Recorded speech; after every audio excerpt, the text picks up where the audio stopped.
तो जल्दी से सभी बच्चे जुड़ जाइए, फिर करते हैं आज की क्लास को स्टार्ट। तो देखिए आज की क्लास में हम पढ़ने वाले हैं एक्टिव पैसिव वॉइस के बारे में। एक्टिव पैसिव वॉइस भी इंग्लिश ग्रामर का एक ऐसा टॉपिक है, एक ऐसा कॉन्सेप्ट है जिसमें बच्चे कंफ्यूज रहते हैं ना। ये टॉपिक भी ऐसा है जो बच्चों को अक्सर कंफ्यूज कर ही देता है। क्यों? क्योंकि एक्टिव पैसिव वॉइस से मिलता जुलता एक और है, क्या है? टेंस। अब टेंस के जो कॉन्सेप्ट हैं और जो एक्टिव पैसिव वॉइस के कॉन्सेप्ट हैं, इन दोनों में जो इनकी हेल्पिंग वर्ब और जो इनके सब्जेक्ट वगैरह होते हैं ना, इनमें बच्चे ज्यादा कंफ्यूज हो जाते हैं।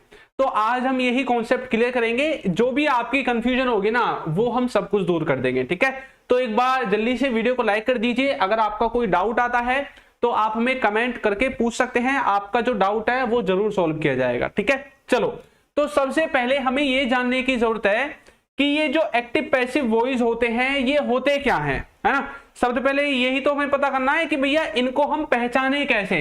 एक्टिव पैसिव वॉइस में जो पैसिव वॉइस है उनको पहचाने कैसे, चलो तो देखते हैं। सबसे पहले आपको एक बात याद रखनी है, वो क्या है? सबसे पहले जो आपको बात याद रखनी है वो ये है कि ये जो एक्टिव और पैसिव आप देखते हैं ना, एक्टिव पैसिव, ठीक है, यहां पर ये जो एक्टिव है इसको हम पढ़ते हैं टेंसेस के अंदर। किसके अंदर? टेंसेस के अंदर। और ये जो पैसिव है इसको भी टेंसेस के अंदर ही पढ़ते हैं। लेकिन इन दोनों में फर्क क्या आएगा? इन दोनों में फर्क ये आएगा कि ये जो टेंस होते हैं ना, इनमें हम सब्जेक्ट पर फोकस करते हैं और सब्जेक्ट हमारा एक्टिव रहता है। सब्जेक्ट क्या रहता है? एक्टिव रहता है। लेकिन ये जो पैसिव वॉइस है इसमें हम सब्जेक्ट पर फोकस नहीं करते। कई बार तो ऐसा होता है सेंटेंस में सब्जेक्ट ही नहीं होता, तो यहां पर फोकस किस पर करेंगे? यहां पर हम फोकस करते हैं ऑब्जेक्ट के ऊपर। किसके ऊपर फोकस करते हैं? ऑब्जेक्ट के ऊपर फोकस करते हैं। ठीक है, यहां पर जो हम प्रायोरिटी देंगे वो ऑब्जेक्ट को देंगे। जो भी हम सेंटेंस बनाएंगे, जो भी हम काम बोलेंगे, वो हमारा ऑब्जेक्ट के ऊपर होगा। अब बात ये आती है कि सर ये ऑब्जेक्ट को पहचाने कैसे? बच्चों को बहुत कंफ्यूजन होता है ऑब्जेक्ट में सब्जेक्ट में कैसे पहचानते हैं। तो मैं सिर्फ आपको आज की वीडियो के हिसाब से ऑब्जेक्ट के बारे में थोड़ा सा बता देता हूं कि आप ऑब्जेक्ट को कैसे पहचानोगे। देखिए ऑब्जेक्ट का मतलब क्या है? ऑब्जेक्ट जो है इसका मतलब है क्या? ऑब्जेक्ट का मतलब है रिसीवर। ऑब्जेक्ट का मतलब क्या है? रिसीवर। अच्छा, आप जब सेंटेंस बनाते हैं तो आप ये जो स्ट्रक्चर है इसका इस्तेमाल करते हैं ना, सब्जेक्ट, हेल्पिंग वर्ब, वर्ब और ऑब्जेक्ट, इसका इस्तेमाल करते हैं। तो इस सेंटेंस में ना ये जो वर्ब है इसको आप क्या कहते हैं? काम। कोई भी आप काम करते हैं तो उसको आप मेन वर्ब कहते हैं ना। अब ये काम जिस पर किया जाता है, ये जो काम है ना ये जिस पर किया जाएगा, ठीक है, वो ही आपका ऑब्जेक्ट हो जाता है। यानी कि रिसीवर, एक्शन को रिसीव करने वाला ही आपका क्या है? ऑब्जेक्ट है। अब देखो इसका जवाब आपको दो चीजों से मिलेगा। ऑब्जेक्ट किसका होता है? ऑब्जेक्ट हमेशा वर्ब का होता है। और ऑब्जेक्ट में हमेशा दो ही तरह के वर्ड आएंगे, या तो वो नाउन होगा या फिर वो प्रोनाउन होगा। ठीक है, अब नाउन का मतलब क्या है? नाउन का मतलब होता है किसी का भी नाम। और प्रोनाउन में आपने क्या क्या पढ़ा है? प्रोनाउन में आपने पढ़ा है जैसे ही, शी, इट, है ना। इनके ऑब्जेक्टिव जो केस होते हैं, हिम हो गया, हर हो गया, अस हो गया, मी हो गया, तो ये इस तरह के आपके ऑब्जेक्ट में आते हैं। ठीक है, अब यहां पर क्या होता है, जब आप पैसिव वॉइस में पढ़ते हो ना, तो आप जिन चीजों को सब्जेक्ट में पढ़ते हैं, देखो आपने बहुत सारी चीजें हैं जो सब्जेक्ट में पढ़ी हैं। सब्जेक्ट में किस तरह के वर्ड्स पढ़े हैं? ही, शी, इट, ठीक है, आई, वी, यू, दे। अब पैसिव वॉइस में क्या होगा? ये जो सब्जेक्ट है ना, इन्हीं सब्जेक्ट को हम एज ए ऑब्जेक्ट यूज करते हैं। किसकी तरह यूज करते हैं? ऑब्जेक्ट की तरह। अब ये ही इनडायरेक्टली आपके क्या बन जाएंगे? ऑब्जेक्ट बन जाएंगे जब आप सेंटेंस बनाओगे। जैसे कि मैंने बोला उसे पीटा जा रहा है, उसे पीटा जा रहा है। ठीक है, अच्छा, जो काम करता है वो होता है सब्जेक्ट, ये तो आप जानते हैं। इसमें जो पीटने का काम कर रहा है वो है ही नहीं।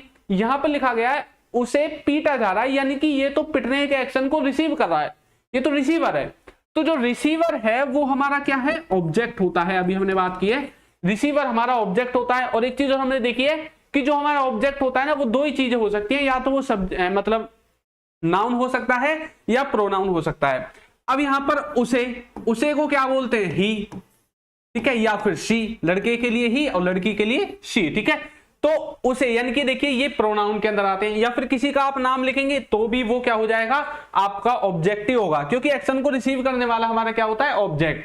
अब यहां पर भले ही आपको देखने में ही और सी लगे सब्जेक्ट हैं, लेकिन ये है ऑब्जेक्ट। ये क्या कर रहे हैं, एक्शन को रिसीव कर रहे हैं। उसे पीटा जा रहा है, यानी कि पीटने का एक्शन इसी पर किया जा रहा है, तो जिस पर एक्शन किया जाता है वो होता है ऑब्जेक्ट। तो मुझे आशा है कि आपको थोड़ा सा ऑब्जेक्ट के बारे में पता चल गया है कि ऑब्जेक्ट होता क्या है, ठीक है। गुड इवनिंग सभी बच्चों को, AP study, Rajnish, Hina, Jitendra, Royal, Kanta, Aarti, चलिए रिंकी, ठीक है। चलिए अब हम देखते हैं कि हमारा जो एक्टिव और पैसिव वॉइस है इनमें थोड़ा अंतर क्या आता है जब हम इनको पढ़ते हैं। तो देखो इधर मैंने लिखे हुए हैं एक्टिव वॉइस यानी कि टेंसेस की जितनी भी हेल्पिंग वर्ब है, सबसे ज्यादा जो अंतर हमारा आएगा वो सिर्फ और सिर्फ हेल्पिंग वर्ब में आएगा। किसमें आएगा, हेल्पिंग वर्ब में। बाकी पैसिव वॉइस में सब जगह वर्ब की थर्ड फॉर्म लगेगी। आप कोई भी सेंटेंस बना लो, देखिए जब आप टेंसेज में सेंटेंस को बनाते हैं, टेंसेज में बनाते हैं ना, तो यहां पर चलो सब्जेक्ट और हमारा जो ऑब्जेक्ट है ये तो चलो चेंज होता रहता है ना, लेकिन अब यहां पर सबसे ज्यादा जो अंतर आता है वो किस चीज पर आता है, हेल्पिंग वर्ब में और वर्ब में, टेंसेज में, ठीक है। क्योंकि टेंसेज में वर्ब जो है कभी फर्स्ट आ जाएगी, कभी सेकंड फॉर्म, कभी थर्ड फॉर्म, ऐसे चेंज होती रहती है। और हेल्पिंग वर्ब भी भैया ऐसे ही है, ये भी चेंज होती रहेगी।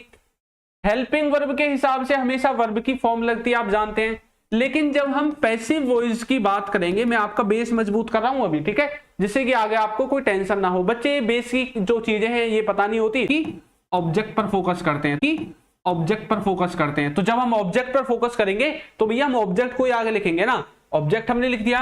अब इसमें इस ऑब्जेक्ट के हिसाब से हेल्पिंग वर्ब आएगी, ठीक है, ऑब्जेक्ट के हिसाब से हेल्पिंग वर्ब हम लिख देंगे। हेल्पिंग वर्ब में कुछ भी आ सकता है, इजमार भी आ सकता है, वाज वर्ब भी आ सकता है, हैज, हैव, हैड, कुछ भी आ सकता है, ठीक है। लेकिन यहां पर सबसे बड़ा डिफरेंस क्या आता है, इधर तो वर्ब की फॉर्म्स कभी सेकंड, कभी थर्ड, कभी फोर्थ, कभी फिफ्थ ऐसे बदलती हैं, इधर हमेशा वर्ब की थर्ड फॉर्म आती है। पैसिव वॉइस में हमेशा वर्ब की थर्ड फॉर्म ही आएगी, ठीक है। तो एक झंझट तो आपका यहां से खत्म हो जाता है कि भाई सभी फॉर्म्स आपको याद करने की जरूरत नहीं है, स्पेशल पैसिव वॉइस के लिए, ठीक है। तो यहां पर वर्ब की थर्ड फॉर्म आएंगी बाद में। अब यहां पर जो सब्जेक्ट है ना, अब देखिए यहां पर ऑब्जेक्ट है, सब्जेक्ट तो आना है सेंटेंस में। अब यहां पर सब्जेक्ट आपका ऑप्शनल है। ऑप्शनल का मतलब है आप चाहो तो लगाओ, ना चाहो तो मत लगाओ। तो इसका मतलब यह है कि हम इसमें ऐसे सेंटेंसेस को बनाते हैं जिनमें हमें ये मतलब ये जो सब्जेक्ट है ना इसको ना दिखाना पड़े। अगर आपको कोई भी ऐसा काम बताना है जिसमें आप ये नहीं बताना चाहते कि वो काम किया किसने है, तो आप सेंटेंस को पैसिव वॉइस में बना दो। किसमें बना दो, पैसिव वॉइस में बना दो। अगर आपको ये नहीं दिखाना कि सेंटेंस में काम किसने किया है तो पैसिव वॉइस में बना दो, सिर्फ ऑब्जेक्ट आएगा, सब्जेक्ट के बारे में पता ही नहीं चलेगा। अब जैसे मैंने पीछे एग्जांपल लिया था कि उसे पीटा जा रहा है, ठीक है। अब यहां पर देखिए मैंने ये नहीं बताया कि उसको पीट कौन रहा है, चाहे हो सकता है कि मेरा ही भाई पीट रहा हो उसको, है ना, लेकिन मैंने वो छुपा दिया, हमने पैसिव वॉइस में बोल दिया। अगर मैं ये बोलता कि राहुल उसको पीट रहा है तब तो उसको पता चल जाता राहुल पीट रहा है, राहुल को लड़ जाते घर जाकर, है ना। लेकिन मैंने ऐसा नहीं बोला, मैंने बोला खाली उसको ना पीटा जा रहा है। अब ये नहीं बताया इसको पीट कौन रहा है। तो यानी कि जब आप सब्जेक्ट को छुपाना चाहते हैं, सब्जेक्ट के बारे में बताना नहीं चाहते, तब भी आप सेंटेंस को पैसिव वॉइस में बना सकते हैं। दूसरी बात, पैसिव वॉइस में कुछ ऐसे सेंटेंसेस है ना अपने जो हम आसपास देखते हैं या फिर बोलते हैं, कुछ ऐसे काम है जिनमें सब्जेक्ट के बारे में पहले से ही सबको पता है। कुछ ऐसे काम होते हैं जैसे कि घर में आप घर वगैरह बनवाते, कंस्ट्रक्शन का काम होता है, तो आप जानते हैं मजदूर, बेलदार, मिस्त्री ये घर को बनाते हैं। अब कई बार बोलते हैं ना भाई मैं यहाँ पे ना घर बनवा रहा हूं। अब घर आप बनवा तो रहे हो लेकिन बनाने का काम तो कोई और ही करेगा ना आके, सबको पता है। बॉस जैसे प्रमोशन कर देता है, बोलते ना इसका ना प्रमोशन हो गया, प्रमोशन क्या अपना आप हो गया, ऊपर से आके प्रमोशन हो गया, नहीं, बॉस ने प्रमोशन किया। सबको पता है कंपनी का मालिक ही प्रमोशन करता है, ठीक है। तो मतलब कुछ ऐसी चीजें जिनमें हमें क्या करना है, जो हमारा सब्जेक्ट है वो पहले से पता होता है तो हमें उसको लिखने की जरूरत नहीं पड़ती। दूसरी बात, इसमें पैसिव वॉइस में कुछ ऐसे भी सेंटेंसेस होते हैं, कुछ ऐसे भी सेंटेंसेस होते हैं जिनमें ये जो आपका सब्जेक्ट होता है ना, पैसिव वॉइस में जो आपका सब्जेक्ट होता है इसको बाय लगाकर आप दिखाते हैं। क्या लगाकर दिखाते हैं, बाय लगाकर। तो जब भी आपको लास्ट में सेंटेंस में बाय लगाकर सब कुछ भी नाम वगैरह दिखाई दे पैसिव वॉइस में, तो समझ लेना वो लास्ट में उसका सब्जेक्ट ही है कि इसके द्वारा। और हिंदी में शब्द का इस्तेमाल करते हैं के द्वारा। किसका इस्तेमाल करते हैं, के द्वारा का इस्तेमाल करते हैं, ठीक है। राहुल के द्वारा उसे पीटा जा रहा है, इस तरह से बोलते हैं। तो मतलब अगर आपको सब्जेक्ट दिखाना ही है तो आप इंग्लिश में बाय लगाकर और हिंदी में के द्वारा लगाकर आप अपने सेंटेंस को बना सकते हैं, ठीक है। चलो समझ में आ गया, थोड़ा सा बेसिक क्लियर हुआ कि पैसिव वॉइस को कैसे बनाते हैं, कैसे समझते हैं। और हाँ, कुछ ऐसी चीजें भी होती हैं जैसे कि आप दुकान पर जाते हैं, मार्केट से गए और वहां पर लिखा होता है यहां सभी प्रकार की किताबें, यहां सभी प्रकार की किताबें बेची जाती हैं, ठीक है। अब मार्केट में जाते हैं, बाजार तो आप जाते होंगे अपनी मम्मी पापा के साथ या फिर कॉलेज वगैरह स्कूल वगैरह, तो बीच में बाजार जरूर पड़ता होगा, बुक सेलर की दुकान पड़ती होगी ना, और जो कपड़े वगैरह बेचते हैं, मोबाइल बेचते हैं, उनकी दुकानें जरूर रास्ते में पड़ती होंगी। तो वहां पर लिखा होता है ना एक बहुत बड़े बैनर में, यहाँ पर सभी प्रकार की किताबें बेची जाती हैं, है ना, यहाँ पर सभी प्रकार के कपड़े बेचे जाते हैं, लड़कों के, लड़कियों के, छोटे बच्चों के, बड़ों के, बूढ़े बूढ़ों के, सबके बेचे जाते हैं ना। अच्छा, यहाँ पर ये लिखा है क्या, इनको बेचता कौन है, देखो ये नहीं लिखा है ना। तो यहाँ पर क्या है, सेंटेंस पैसिव वॉइस में बनेगा, सिर्फ ये बताया गया है कि यहाँ पर ये काम किया जाता है ना। कपड़ों पर बेचने का काम किया जा रहा है, किताबों पर बेचने का काम किया जा रहा है। बेच कौन रहा है, कल्लू बेच रहा है, मोहन बेच रहा है, कौन बेच रहा है, किसी को नहीं पता। तो मतलब हमें उनसे कुछ लेना देना भी नहीं है भाई, कल्लू बेचे या मोहन बेचे या रामू बेचे, हमें क्या उससे, कोई भी बेचे, हमें तो हमारी किताब से मतलब है, या फिर जो चीज हम खरीदने जाते हैं हमारा उससे मतलब होता है। तो ये जो सेंटेंसेस हैं, इन सभी सेंटेंसेस को हम पैसिव वॉइस में बनाते हैं। किस में बनाते हैं, पैसिव वॉइस में बनाते हैं, ठीक है। चलो बड़े आगे, कोई भी डाउट आता जाए आप पूछ लेना, सिर्फ मैं डाउट को ही पढ़ूंगा, जो आप बच्चे इधर उधर की चैटें पता नहीं क्या क्या करते रहते हैं उनको मैं नहीं पढ़ने वाला हूं, ठीक है। चलिए, गुड इवनिंग सुशांत, ठीक। चलो अब यहां पर ये जो है ना, ये वाला जो टेबल मैंने आपके सामने लिखा है, इसको थोड़ा देखते हैं कि ये कहना क्या चाहता है, फिर हम इसके ऊपर काम करेंगे। ये तो आप जानते हैं कि टेंसेज आपके 3 प्रकार के होते हैं, प्रेजेंट, पास्ट और फ्यूचर, और इन सबको 4-4 भागों में बांटा गया है ना। तो present indefinite, past indefinite, future indefinite, इसी तरह से कॉन्टिन्यूअस परफेक्ट और परफेक्ट कॉन्टिन्यूअस है। अब देखो प्रेजेंट इंडेफिनिट में आपने देखा है कि आप डू डज का इस्तेमाल करते हैं, ठीक है। प्रेजेंट के कॉन्टिन्यूअस में हेल्पिंग वर्ब की बात कर रहा हूं सिर्फ, ठीक है, इज एम आर का इस्तेमाल करते हैं। परफेक्ट में हैज हैव का, परफेक्ट कॉन्टिन्यूअस में हैज हैव के साथ बिन का। इसी तरह से पास्ट के इंडेफिनिट में डिड का। अच्छा, अगर आपको टेंसेज नहीं आते हैं ना, तो पहले आपको क्या जरूरत है, थोड़ा टेंसेज के बारे में सीख लीजिए, तब आप पैसिव वॉइस को पढ़ना। अगर आपको थोड़े बहुत भी आते हैं ना टेंसेज, सिर्फ आप हेल्पिंग वर्ब पहचान लेते हैं तो भी आप पैसिव वॉइस बना सकते हैं। अगर आप सिर्फ हेल्पिंग वर्ब पहचान सकते हैं कि कौन सी हेल्पिंग वर्ब कहां पर इस्तेमाल होती है, तो आप पैसिव वॉइस सीख जाओगे, ठीक है। कॉन्टिन्यूअस में वाज वर, पास्ट में परफेक्ट में हैड, और पास्ट परफेक्ट कॉन्टिन्यूअस में हैड बीन। फ्यूचर में सब में विल आएगा, किसी में विल बी और किसी में विल हैव, ठीक है। अब देखो इधर थोड़ा अलग सिस्टम है, इधर सिस्टम थोड़ा अलग दिख रहा होगा। इधर हमने इंडेफिनिट में इज एम आर का इस्तेमाल किया है ना, और कॉन्टिन्यूअस में भी इज एम आर का इस्तेमाल किया, तो हमने इंडेफिनिट में भी कॉन्टिन्यूअस में भी दोनों तरफ इज एम आर का इस्तेमाल कर दिया, ठीक है। और परफेक्ट में हमने इधर हैज हैव का इस्तेमाल किया, इधर भी हैज हैव का। लेकिन इधर देखो मैंने कुछ एक्स्ट्रा वर्ड भी जोड़े हुए हैं, इसमें बीइंग लगा हुआ है, इसमें बिन लगा हुआ है। इसी तरह से पास्ट में भी देखो इधर बिंग है और इसे इधर बीइंग है, इधर बिन है, ठीक है। और फ्यूचर में भी ऐसा ही है। तो ये आए कैसे, स्ट्रक्चर कैसे बने हैं, इसको हम सीखने वाले हैं। चलो, तो सबसे पहले हम कहां से स्टार्ट करेंगे। सबसे पहले सबसे बेसिक चीज जो आपको पता होनी चाहिए, और सबसे बेसिक चीज है ये, ठीक है। अगर आपने हमारे कोर्स को ज्वाइन नहीं किया है तो आप कर सकते हैं, ठीक। अगर आपको कोई डाउट आता है तो ये व्हाट्सएप नंबर है, इस पर आप हमें मैसेज कर सकते हैं अगर आपको लिंक वगैरह चाहिए, वरना आप डायरेक्ट जाकर प्ले स्टोर से भी हमारा जो ऐप है अल्फा स्पोकन इंग्लिश ऐप का नाम है, इसको डायरेक्ट जाकर भी आप प्ले स्टोर से डाउनलोड कर सकते हैं, ठीक है, और कोर्स को ज्वाइन कर सकते हैं। आपको कौन सा कोर्स ज्वाइन करना है आप इस पर हमें कॉन्टेक्ट कर सकते हैं, व्हाट्सएप पर आपको मैसेज करना है, ठीक है।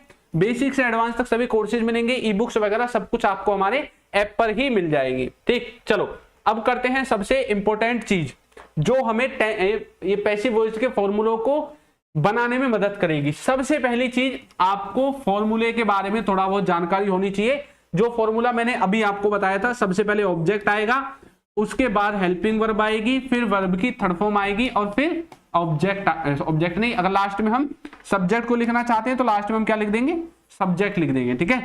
तो लास्ट में आपका आ जाएगा बाय लगाकर सब्जेक्ट। ये ऑप्शनल है, आप चाहे तो लिख दो, ना चाहो तो मत लिखो, ठीक। टेंसेस के बारे में थोड़ी जानकारी आपको होनी चाहिए, और वर्ब के बारे में जो हेल्पिंग वर्ब है और इसमें वर्ब की थर्ड फॉर्म, ये दोनों चीजें आपको आनी चाहिए। बस यही इंपॉर्टेंट है पैसिव वॉइस बनाने के लिए, बाकी आप पैसिव वॉइस बना जाओगे, चलिए हिना बोल रही है कि प्रेजेंट इंडेफिनिट से एक्टिव पैसिव स्टार्ट करो सर। चलो तो कर देते हैं start, active passive voice indefinite से ही करते हैं, ठीक है। उससे पहले ना एक छोटी सी बात आपको याद रखनी है, जो मैं अभी आपको बताने वाला हूं वो छोटी सी बात क्या है। देखो हेल्पिंग वर्ब देखो सबसे ज्यादा इस्तेमाल होती है, ठीक है।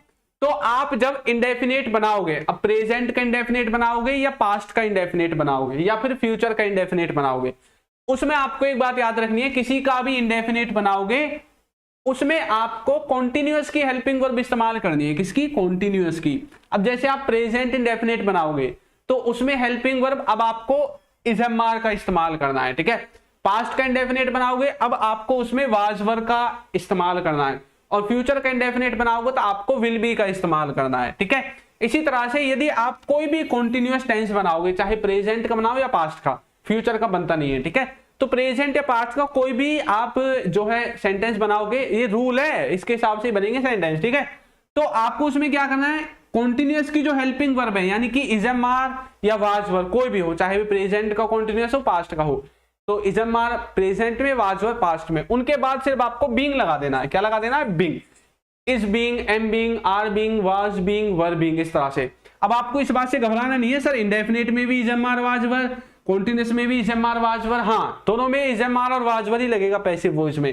सिर्फ कॉन्टिन्यूअस में पहचान कैसे होगी कि कॉन्टिन्यूअस का है, इसमें इजएमआर के साथ बीइंग होगा और उसमें इजएमआर के साथ बीइंग नहीं होगा, डायरेक्ट वर्ब की थर्ड फॉर्म होगी, ठीक है।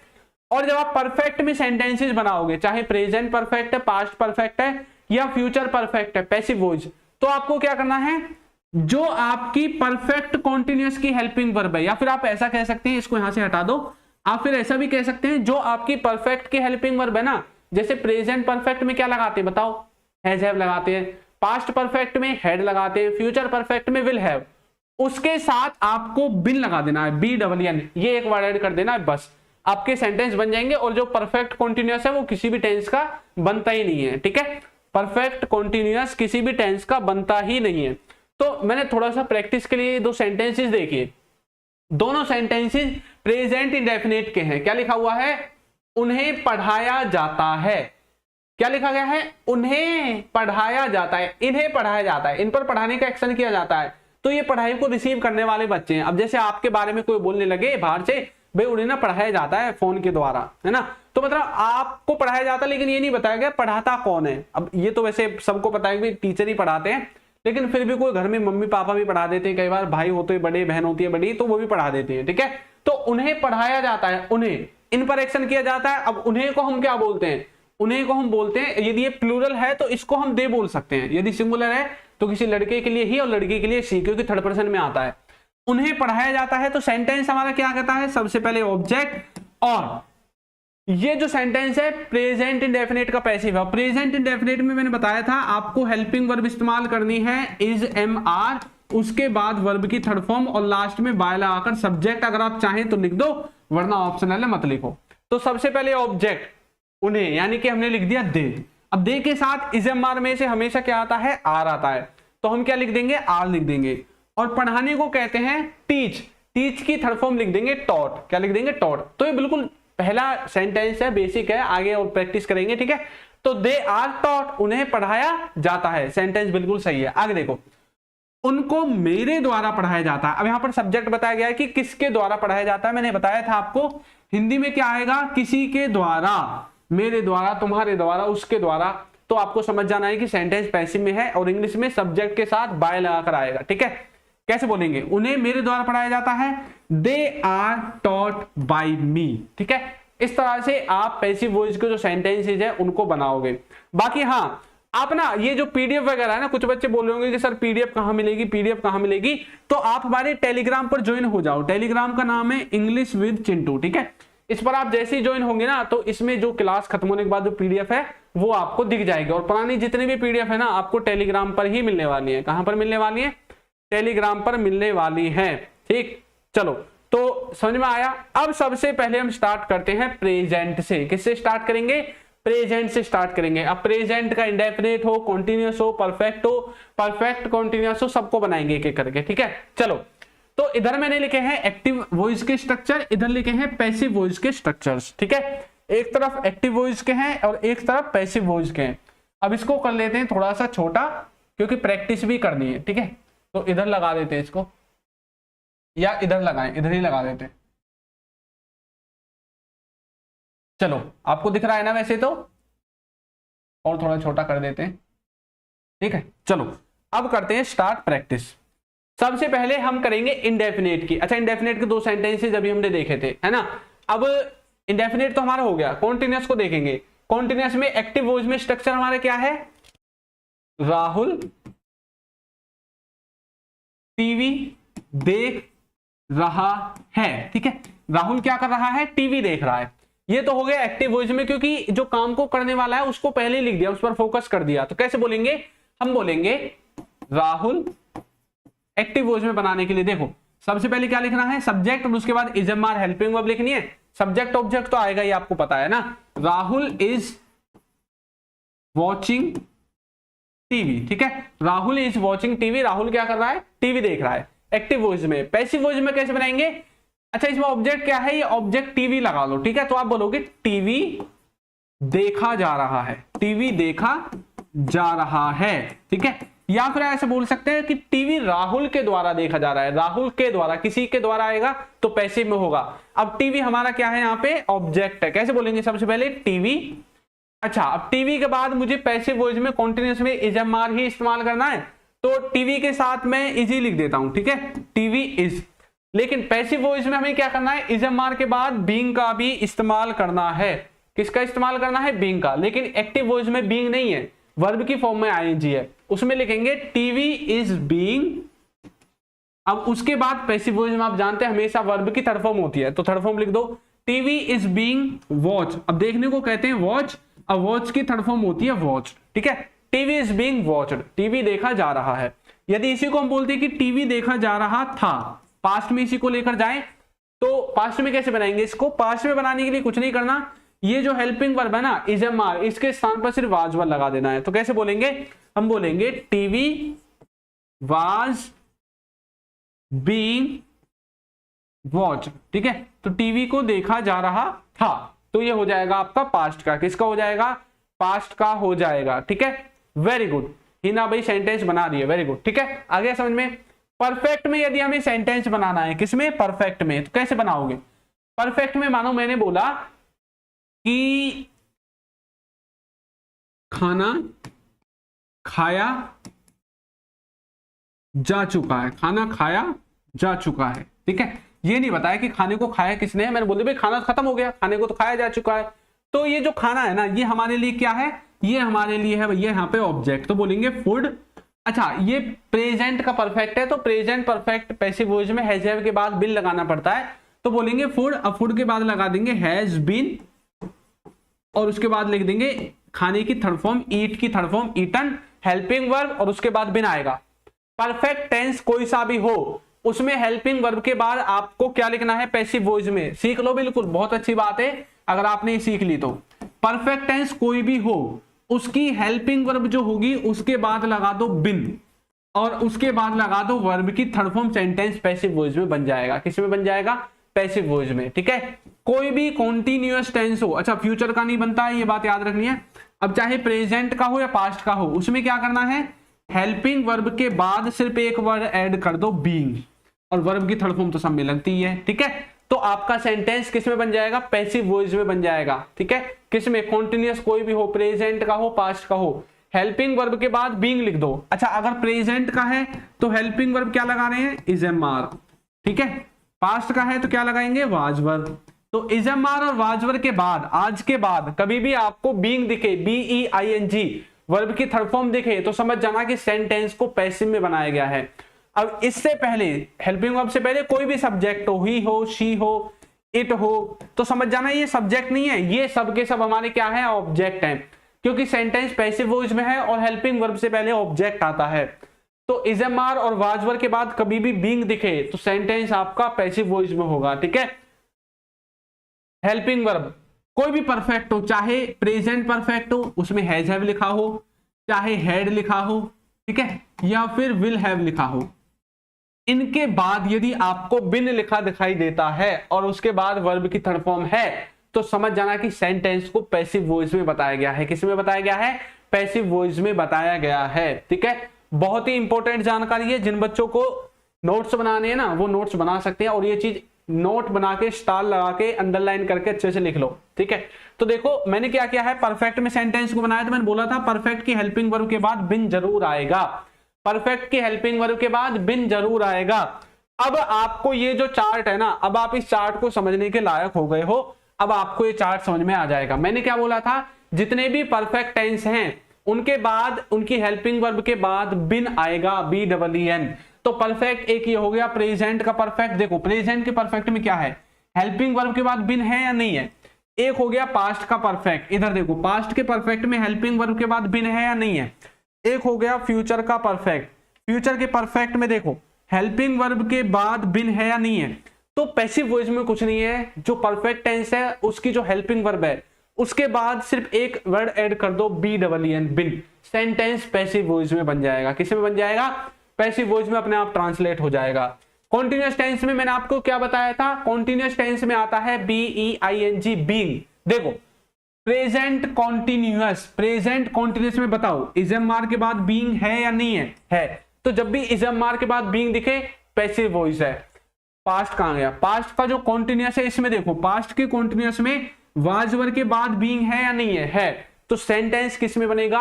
पैसिव वॉइस में बनेगा। लेकिन जब आप टेंसेज में देखोगे तो वाज वर्ब के तुरंत बाद वर्ब की फर्स्ट फॉर्म में ING लगती है। तो ING से आप पहचानोगे कि टेंस का है, और वर्ब की थर्ड फॉर्म से और बीइंग से पहचानोगे कि पैसिव वॉइस का है। इधर भी इज मार के बाद वर्ब की फर्स्ट फॉर्म में ING आएगी पैसिव वॉइस में, उसमें एक्टिव वॉइस में, टेंसेज में। और ये जो परफेक्ट टेंस है इसमें हैज हैव के बाद डायरेक्ट वर्ब की थर्ड फॉर्म है, उधर भी वर्ब की थर्ड फॉर्म है, इधर भी। दोनों में अंतर कब आएगा? जब इसमें आप बिन लगा दोगे, BEEN। तो सेंटेंस यहां पर किसमें हो जाएगा? पैसिव वॉइस में हो जाएगा। ठीक है, इसी तरह का फंडा जो है वो आपका फ्यूचर के साथ है। और जो परफेक्ट कॉन्टिन्यूअस टेंस है ना, चाहे प्रेजेंट हो, पास्ट हो, फ्यूचर हो, नहीं बनता है। और फ्यूचर में एक टेंस और नहीं बनेगा, फ्यूचर का कॉन्टिन्यूअस, ये आपका नहीं बनता है। बहुत ही एक्सेप्शनल केसेस में आप इसको बनाते हैं, बाकी आपका बनता नहीं है। ठीक है, तो ये बात आपको याद रखनी है। अच्छा देखो, यही बात जो है ना, जो मैंने आपको इस टेबल के जरिए समझाई है, यही सेम टू सेम बात मैंने देखो यहां पर लिख रखी है अलग से पास्ट में। यदि पास्ट में आपको कॉन्टिन्यूअस बनाना है तो आपको क्या करना पड़ेगा? वाज वर्ब के साथ बीइंग लगाना पड़ेगा। ये तो टेंसेज में लगता है ING वगैरह, तो ये टेंसेज का स्ट्रक्चर है। Active voice, active passive voice में एक्टिव आपके टेंसेज के अंदर आते हैं, पैसिव वॉइस अपने अलग होते हैं। ठीक है, परफेक्ट में क्या करना है? हेड के साथ बिन लगाना है, तो हेड के साथ बिन आ जाएगा। परफेक्ट कॉन्टिन्यूअस इसमें बनेगा नहीं। और जो आपका इंडेफिनेट है इसमें क्या होगा? मैंने बोला था इंडेफिनेट में हमेशा कॉन्टिन्यूअस की हेल्पिंग वर्ब इस्तेमाल होगी, चाहे वो प्रेजेंट इंडेफिनेट हो, पास्ट इंडेफिनेट हो, फ्यूचर इंडेफिनेट हो, हमेशा उसमें कॉन्टिन्यूअस की जो हेल्पिंग वर्ब है ना, उसी टेंस के कॉन्टिन्यूअस की उसको लगा दो। जैसे कि मैं एग्जांपल बताऊं, यदि मुझे प्रेजेंट का जो इंडेफिनेट है, प्रेजेंट इंडेफिनेट बनाना है, ठीक है, प्रेजेंट इंडेफिनेट बनाना है, तो मुझे क्या करना पड़ेगा? इसी टेंस का जो कॉन्टिन्यूअस है, कॉन्टिन्यूअस में क्या लगता है? इजम मार लगता है। तो अब मुझे इसका इंडेफिनेट बनाने के लिए क्या करना पड़ेगा? सबसे पहले आपका जो ऑब्जेक्ट है वो आ जाएगा। ठीक है, तो सबसे पहले हम लिख देंगे ऑब्जेक्ट, उसके बाद मुझे यही इजम मान लगाना है, इंडेफिनेट में इजम मान लगाना है। ठीक है, उसके बाद वर्ब की थर्ड फॉर्म और फिर आपका जो सब्जेक्ट वगैरह है वो आप लिख सकते हैं। तो इससे एक चीज समझ में आई, जब भी इजम मान के बाद वर्ब की थर्ड फॉर्म डायरेक्ट देखे तो समझ जाना कि वो प्रेजेंट इंडेफिनेट का पैसिव वॉइस में स्ट्रक्चर बनाया गया है। किसमें बनाया गया है? प्रेजेंट इंडेफिनेट के पैसिव में। यदि यही बात पास्ट में हो तो पास्ट के कॉन्टिन्यूअस में क्या इस्तेमाल होता है? Was verb. अब लेकिन आपको ये क्या करना है? पैसिव वॉइस बनाते टाइम इंडेफिनेट में इस्तेमाल करना है। तो सबसे पहले ऑब्जेक्ट, उसके बाद आप लिखोगे वाज वर्ब। क्या लिखोगे? वाज वर्ब, और इसके तुरंत बाद वर्ब की थर्ड फॉर्म आपको लगा देनी है। ठीक है, इसी तरह से यदि हम फ्यूचर की बात करें, किसके? फ्यूचर की। फ्यूचर के कॉन्टिन्यूअस में क्या इस्तेमाल होता है? Will be. अब ये विल बी आपको फ्यूचर के इंडेफिनेट को बनाने के लिए इस्तेमाल करना है। ऑब्जेक्ट के बाद लगा दो विल बी, और उसके बाद लगा दो वर्ब की थर्ड फॉर्म, फ्यूचर का इंडेफिनेट पैसिव में ट्रांसलेट हो जाएगा। समझ में आ गया कि आपको फॉर्मूलों को कैसे बनाना है, फॉर्मूलों को कैसे याद करना है। पूरा गेम ही फॉर्मूलों का है। अगर फॉर्मूले आपके समझ में आ गए तो सब कुछ समझ में आ गया। देखिए, वीडियो को लाइक नहीं किया है, जिन बच्चों ने वीडियो को लाइक कर दो, कम से कम 200 लाइक तो कर दो भैया। 184 लाइक है अभी। ठीक है, लाइव में ही 200 लाइक हो जाने चाहिए। तो चलो अब हम थोड़ी सी प्रैक्टिस करते हैं। ठीक है, ये रही प्रैक्टिस के कुछ क्वेश्चंस। अब पहले आप ये पहचानो कि क्या ये सच में ही पैसिव वॉइस में है, और पैसिव वॉइस में है तो कैसे है। मैंने बोला यहां कपड़े बेचे जाते हैं। अच्छा, ये बात कहां पर लिखी होती है पता है आपको? ये बात लिखी होती है मार्केट में, जब आप जाते हो ना बाजार में तो बड़े बड़े बैनरों पर लिखी होती है यहां पर सभी प्रकार के कपड़े बेचे जाते हैं, गारमेंट्स करके लिखी होती है ना। तो यहां पर कपड़े बेचे जाते हैं। अच्छा, कपड़ा बेच कौन रहा है, कल्लू है या मोहन है, नहीं पता, तो सेंटेंस किस में बनेगा, पैसिव वॉइस में बनेगा। बेचे जाते हैं तो किसका है, प्रेजेंट का है, और प्रेजेंट में भी इंडेफिनिट का है। ठीक है, उसे हमारे द्वारा भेजा जा रहा है, किसी काम को किसी के द्वारा किया जा रहा है, तो किस में बनेगा, प्रेजेंट के कॉन्टिन्यूअस का पैसिव लगेगा, यानी कि इजमार के बाद बीइंग लगेगा। ठीक है, राम के द्वारा खाना खाया जा चुका है, तो किसी के द्वारा जब आएगा तो सेंटेंस को पहचानने लाए कि सेंटेंस बनेगा भैया पैसिव वॉइस में। और वैसे ये जो सेंटेंस है प्रेजेंट के परफेक्ट का है, किसका है, प्रेजेंट परफेक्ट का पैसिव है। उसे पढ़ाया जाएगा, उसे पढ़ाएगा कौन, हमने तो बोल दिया उसे ना पढ़ाया जाएगा, इसे तो पढ़ाया जाएगा, इस पर तो एक्शन किया जाएगा, लेकिन एक्शन को करेगा कौन, पढ़ाने वाले को नहीं बताया गया, तो सेंटेंस फ्यूचर के पैसिव वॉइस में बनेगा। ठीक है, चलो अब थोड़े से सेंटेंसेस लेते हैं और प्रैक्टिस करते हैं। सबसे पहला है उसे बताया जा रहा है। ठीक है, एक इसको बनाना है। उसके बाद दूसरा है उसे बताया जा चुका है। ठीक है, और बताया जा चुका था, बताया जा चुका होगा, तीनों को एक में बना देंगे, प्रेजेंट पास्ट और फ्यूचर को। इसको भी ऐसे बनाएंगे, बताया जा रहा है, बताया जा रहा था और बताया जा रहा होगा। अच्छा, इसमें कॉन्टिन्यूस नहीं बन रहा है तो इसको कॉन्टिन्यूस नहीं बनाएंगे। ठीक है, इसका जो कॉन्टिन्यूस है उसको हटा देंगे, इसमें खाली पास्ट तक रखेंगे। ठीक, तो एक और हो गया आपका। अब बनाएंगे हम, चलो पहले इनको बनाते हैं दोनों को। ठीक, तो पहला जो सेंटेंस है उसे बताया जा रहा है। ठीक है, सेंटेंस को बनाने का फॉर्मूला क्या होगा, ऑब्जेक्ट लिखना है, हेल्पिंग वर्ब लिखनी है और उसके बाद वर्ब की थर्ड फॉर्म लिखनी है। ये रहेगा सेंटेंस को बनाने का फॉर्मूला। उसे बताया जा रहा है यानी कि तीनों में आपका ही आने वाला है। ठीक है, अब ही के बाद यदि हम प्रेजेंट में बनाएंगे, ठीक है, तो हमें लिखना है इज। यदि हम इसको पास्ट में बनाएंगे तो ही के साथ आता है वाज। ठीक है, समझ में आ गया। तो ही इज या फिर ही वाज, इन दोनों में से कोई एक आएगा। उसके बाद अब ये देखो कॉन्टिन्यूटी को दिखा रहा है, कॉन्टिन्यूअस टेंस है, और कॉन्टिन्यूअस टेंस में हमेशा हेल्पिंग वर्ब के बाद क्या आता है, बीइंग। जब हम क्या बनाएंगे, पैसिव वॉइस बनाएंगे। इसको याद कैसे करना है, इजमार या वाज वर्ब के साथ हमेशा वर्ब की फर्स्ट फॉर्म में आईएनजी लगती है, और ये जो बी है ये बी वर्ब की फर्स्ट फॉर्म है और इसमें हमने लगा रखी है आईएनजी। इस तरह से आपको याद करना है, क्योंकि एक और है ना इसका कंपटीटर बिन, इन दोनों में आप कंफ्यूज ना हो जाओ। इसमें देखो आईएनजी नहीं है, इसमें आईएनजी है, तो आईएनजी वाला इजमार और वाज वर्ब के साथ इस्तेमाल होगा। तो कैसे बोलेंगे, ही इज या फिर ही वाज, उसके बाद हमें लिख देना है बीइंग। ठीक है, अब कोई भी आप किसी को बताते हैं, आप बोलते हैं मुझे बताओ, टेल मी, यानी कि टेल का इस्तेमाल करते हैं। अब टेल की थर्ड फॉर्म यहां पर हम लिख देंगे told. He is being told या ही वाज बीइंग टोल्ड, दोनों में से कोई भी आप बोल सकते हैं। प्रेजेंट के लिए इज और पास्ट के लिए हम वाज का इस्तेमाल करेंगे। ठीक है, परफेक्ट का देखो, उसे बताया जा चुका है या बताया जा चुका था या बताया जा चुका होगा, कैसे बोलेंगे। इसमें भी जो हमारा सब्जेक्ट है वो ही रहेगा। अब इसका सेंटेंस बनाने का फॉर्मूला क्या रहेगा, सबसे पहले ऑब्जेक्ट, उसके बाद इसमें भी हेल्पिंग वर्ब आएगी और वर्ब की थर्ड फॉर्म आएगी। ठीक है, हेल्पिंग वर्ब प्रेजेंट में हैज है, पास्ट में हैड और फ्यूचर में विल हैव, और इसमें लगेगा BEEN। ठीक है, परफेक्ट टेंस में बिन लगता है। तो ही हैज प्रेजेंट के लिए, पास्ट के लिए हैड और फ्यूचर के लिए विल हैव। तो आप किसी में भी बना लो, आप उसी की हेल्पिंग वर्ब इस्तेमाल कर दोगे। ठीक है, प्रेजेंट, पास्ट, फ्यूचर। तो ही हैज या ही हैड या ही विल हैव, उसके बाद हमें लगाना है बिन, BEEN, और बताने को कहते हैं टेल की थर्ड फॉर्म टोल्ड। तो he has been told, he had been told, he will have been told। इस तरह से आप अपने सेंटेंस को देखो प्रेजेंट, पास्ट और फ्यूचर में बना सकते हैं। ठीक है, ऊपर वाला कॉन्टिन्यूअस का है और ये परफेक्ट का है, तो हम परफेक्ट को और कॉन्टिन्यूअस को बनाते हैं।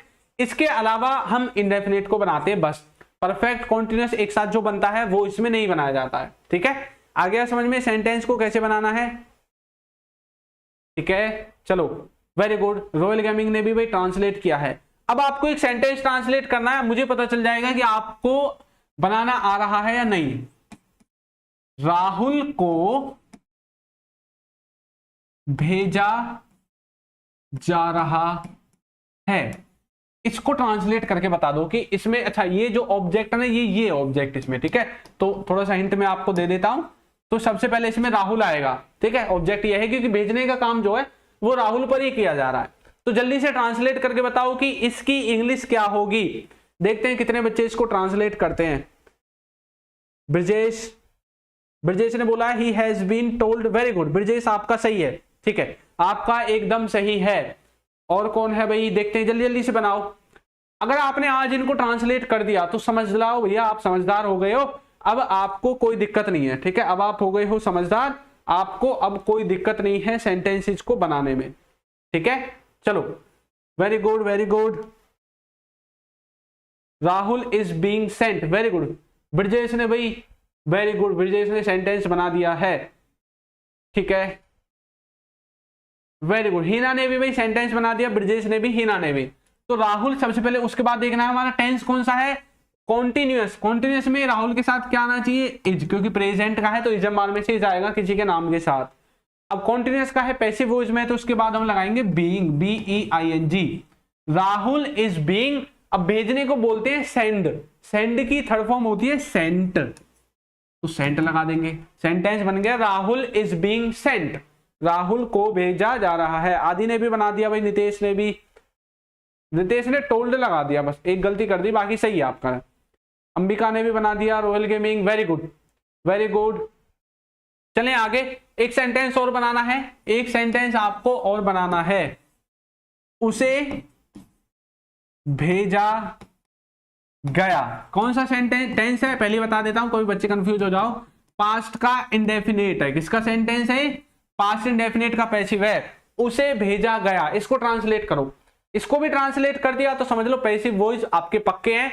अब आपका कोई भी मार्क्स नहीं काट सकता। जो चीजें मैंने आपको बताई है ना, अगर आपने उनको अच्छे से नोट किया है, अच्छे से उनके जो है रूल्स को समझा है, तो आपसे गड़बड़ी नहीं होगी, ठीक है। बताओ, उसे भेजा गया, उसे भेजा गया भाई वहां पर, ठीक है, क्या बनेगा, पास्ट इंडेफिनेट का है। लक स्ट्रॉन्ग ने भी बनाया है, अभिजीत ने भी बना दिया है, वेरी गुड, ठीक है, आदि ने बना दिया। Brajesh, he was sent, very good Brajesh. Khushbu, he is being sent, भाई इज नहीं आएगा इसमें, बीइंग नहीं आएगा इसमें, खाली है उसे भेजा गया। मैंने बता तो दिया पास्ट इंडेफिनिट, बताओ इतनी हिंट दे दी मैंने आपको। तो जब पास्ट इंडेफिनिट है ना, तो इसमें कॉन्टिन्यूअस की हेल्पिंग वर्ब इस्तेमाल होगी, यानी कि वाज वर्ब का इस्तेमाल करेंगे। सेंटेंस को बनाने के लिए सबसे पहले ऑब्जेक्ट, फिर आपको वाज वर्ब का इस्तेमाल करना है, और उसके बाद वर्ब की थर्ड फॉर्म का इस्तेमाल करना है, ठीक है। इसीलिए मैंने आपको पहले बेस करवाया था ताकि आप सेंटेंस को बना सको, लेकिन कुछ बच्चों ने अच्छे से देखा नहीं। वेरी गुड, हिना ने बना दिया, हिना ने पहले भाई विल भी लगाया लेकिन बाद में थोड़ा सही कर दिया है। चलिए चलिए, लकी स्ट्रॉन्ग, वेरी गुड। कैसे बोलेंगे, उसे भेजा गया, सबसे पहले लिखो ऑब्जेक्ट क्या है, ही। अब पास्ट का इंडेफिनेट है तो इसमें हमें पैसिव वॉइस बनाते टाइम इसके ही, पास्ट की ही कॉन्टिन्यूअस की हेल्पिंग वर्ब लगानी पड़ेगी, यानी कि वाज वर्ब, तो लिख देंगे वाज, ही वाज। अब भेजने को सेंड, और सेंड की थर्ड फॉर्म लगा देंगे सेंड, ही वाज सेंड। अब कुछ बच्चे इसमें कंफ्यूज हो तो एक बार इस वाले चार्ट को आप देख सकते हैं। ये जो चार्ट मैंने यहां पे आपका दिखाया था, इसको आप एक बार देख सकते हैं। देखो कहां गया, पास्ट का इंडेफिनिट, ये रहा। पास्ट इंडेफिनिट में क्या है, हम वाज वर्ब का इस्तेमाल करते हैं और इसके बाद वर्ब की थर्ड फॉर्म लगाते हैं। किसका इस्तेमाल करते हैं, वाज वर्ब का, उसके बाद वर्ब की थर्ड फॉर्म का इस्तेमाल करते हैं। आ गया समझ में।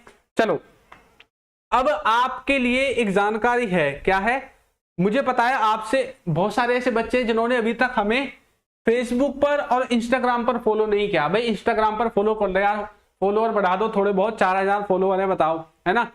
यूट्यूब पर तो बहुत है, 5 लाख है, लेकिन यहाँ पर तो 4000 ही है, लाखों में तो एक भी नहीं पहुंचा।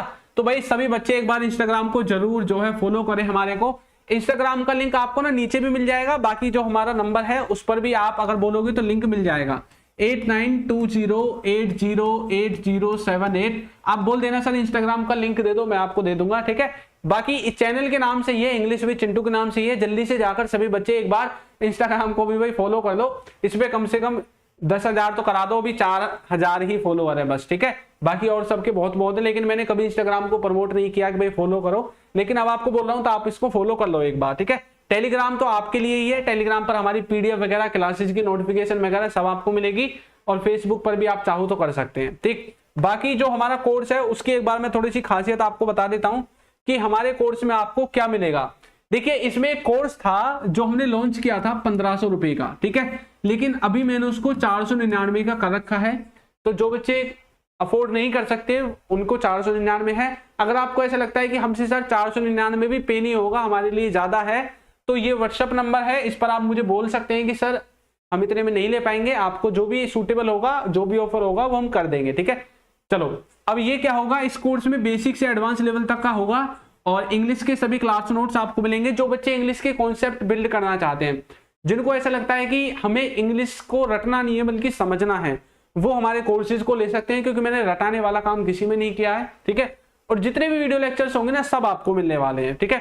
और हमारी जो ई बुक्स वगैरह हैं वो भी आपको हमारे ऐप पर ही मिलेंगी। ऐप का नाम ध्यान से सुन लो, ऐप का नाम है अल्फा स्पोकन इंग्लिश, और ये हमारी ऐप का लोगो है, ये वाला जो आपको दिख रहा है। आप चाहें तो डायरेक्ट इस नाम को प्ले स्टोर पर जाकर सर्च कर सकते हैं और इंस्टॉल करके रजिस्टर कर सकते हैं। अगर आपको कोई भी इशू आता है तो आपके पास जो हमारा व्हाट्सएप नंबर है वो है ही, इस पर आप हमें कांटेक्ट कर सकते हैं, ठीक है।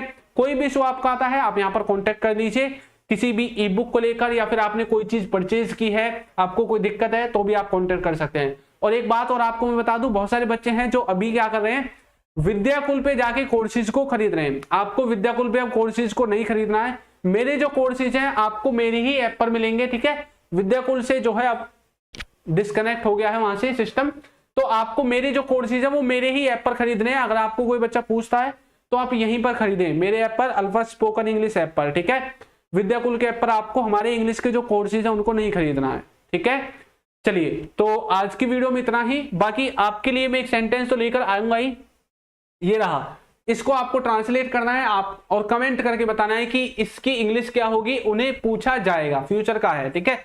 और इतना मैं बता देता हूं कि इसमें आप जो हेल्पिंग वर्ब है वो इस्तेमाल करेंगे विल बी, क्योंकि ये जो है सेंटेंस फ्यूचर का है और फ्यूचर के भी इंडेफिनिट का है, ठीक है। फ्यूचर इंडेफिनिट का है, इसको मुझे कमेंट करके बताओ कि इसकी इंग्लिश क्या होगी। तो आपको वीडियो कैसी लगी है जरूर बताइएगा, और यदि अभी तक आपने हमारे चैनल को सब्सक्राइब नहीं किया है तो चैनल को सब्सक्राइब कर दीजिए, वीडियो को लाइक कर दीजिए, और एक अच्छा सा कमेंट करना बिल्कुल ना भूले। थैंक यू सभी बच्चों को।